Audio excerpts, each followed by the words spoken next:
Hey folks, been a while since I did a video. I've recently got a grip on realizing I better start exercising and getting myself back in shape if I intend to try to hunt for the first time in over a decade uh, next season. So I'm going to do everything I can to prepare myself for that. And in the process, I've been playing with this 50-year-old Pearson. Actually, it's a little older than that. It's a Hunter 709, and uh, as some of you know, I did some work on the string nocks for George Stout. Got things smoothed out into that teardrop shape so it doesn't damage the bow, hopefully. And I don't think it will. It did increase its crispness at the shot, and I did get more speed despite the fact that I'm running both the mountain mufflers and string puffs. But the next step was to uh, get get my what might be my hunting arrows aligned to the bow. So I've got two versions that I'm going to try, and it's the age-old debate of which is better, two blade or three blade.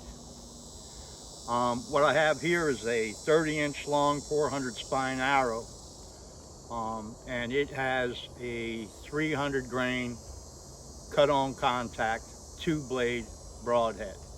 It's actually a 160 grain STOS broadhead that is hot glue mounted to a screw-in adapter. I myself turned out a steel on a lathe from a 250 grain field point, making a 300 grain broadhead on this 560 grain arrow that is 14 grains per pound off this 40-pound Pearson. The other arrow is, of course, the three blade. It's the Woodsman version. It's a very nice broadhead. You know, I would like to use them. So let's go over some of the pros and cons per my understanding and my own thinking. Um, you know, where the two blade is going to purportedly give maximum penetration. Um, it also, another pro besides the penetration would be I can carry these in a convenient pocket quiver. The flat blade will go into a protected pocket quiver and makes it kind of handy. Um,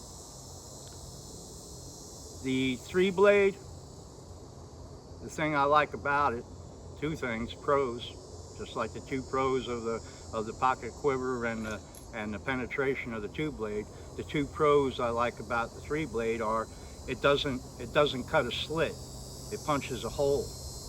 I also feel that the trident shape of the tip, which comes into a little micro chisel point, if you hit bone on the entrance, and none of us are Superman, so we can't see them, and you penetrate through bone or maybe the back end of the clavicle, I think the trident shape, the superior integrity and strength of the trident shape on the tip of the three blade arrow will probably hold up a lot better than the two blade. And I'm going to go over a third advantage of what I feel is a third advantage of the three blade, but I have yet to do a comparison shoot between these two arrows. This one is 440 grains for 11 GPP, and this one's 560 grains for 14 GPP. Two blade, three blade. I don't know what's going to happen. Let's find out.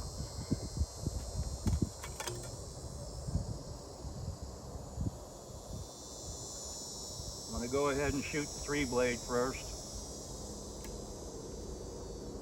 I'm not going to concentrate much on where it's hitting as much as I'm going to concentrate on good, solid, consistent form.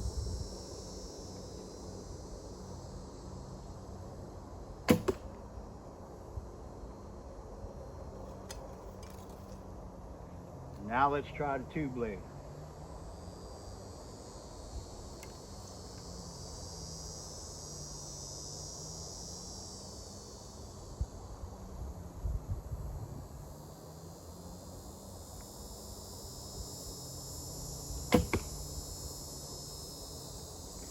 And now, here's that third advantage I think exists with a 3-blade point. I've attempted to shoot a bear shaft with the 2-blade cut-on contact, and it didn't go well. As a matter of fact, I wound up digging it out of one of the pressure-treated 4x4s in the back from this very 12-yard distance, which is only really about 10 because the block target's in front of my bales. But it's given it the arrows enough time to recover from their flexing, at least the primary amount of flexing. However, I feel the 3-blade has a flight characteristic to it that causes it not to plane as badly as a big wide 2-blade. That big wide 2-blade, if it's a little off, it's steering that arrow. This is a bear shaft with a 3-blade, and I wouldn't dare try this again with a 2-blade.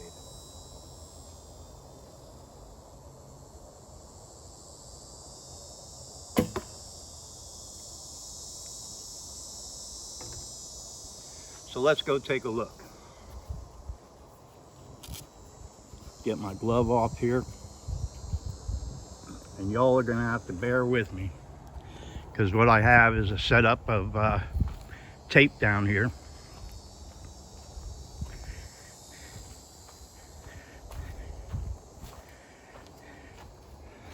And that's what we have.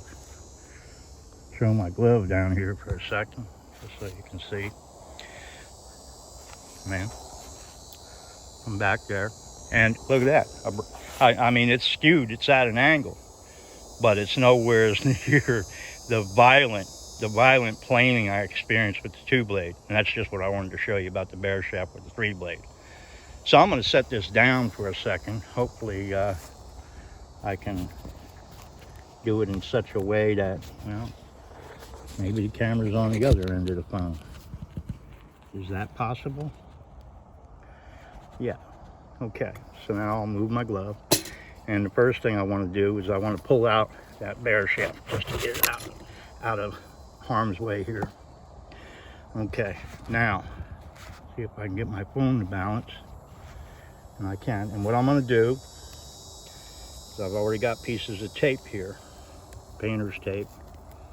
And I'm going to slide it up to where the shaft meets target. Okay, and that's the 2-bladed arrow.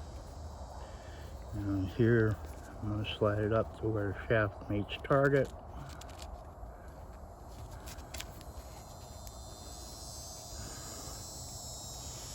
And that's the 3-bladed arrow.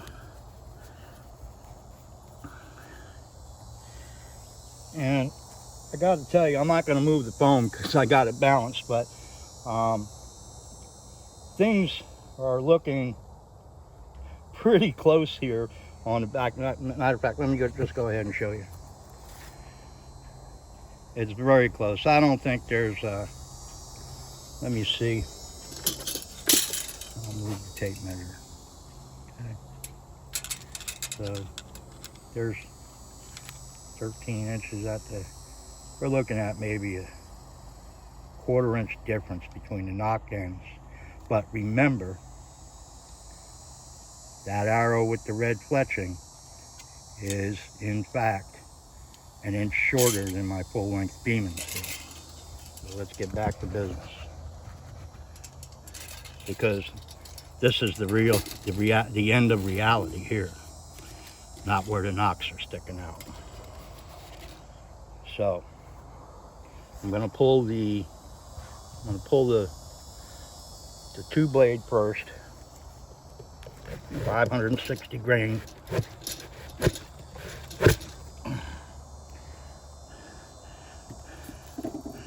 And then I'm going to pull the 3-blade. Now right there, the 3-blade obviously came out of the target easier. I guess it actually, the way I want to say it is, I guess it maintains its alignment, is what I just felt pulling the arrow out of the block target. It maintains its alignment better, I guess I could say. But now let's get down to the measuring part. And I don't know if I'm going to wind up putting the camera upside down or what now here. But let's cut 2 inches from where the arrow went in. And I'm looking at 10 1/4 inches on the 2 inch mark. Well, actually I'm up to the 3 inch mark. Okay, 3 inch mark. Let's do that. The front of the tape to the front of the arrow. From 3 inch mark. So I'm looking at 7 3/8 penetration, because I'm at 10 3/8, but I got to cut 3 inches. 7 3/8 penetration on the 3 blade. And now let's measure the 14 grain per pound 2 blade. Let me line the front of the tape up with the 3 inch mark, and oh gee golly, we're at 9 7/8. So that is quite literally exactly a full 1/2 inch less penetration with the big wide 160 grain 2 blade as compared to the more slender profiled, not quite as wide 3 blade that not only penetrates deeper but punches a hole instead of a slit. Thanks for watching.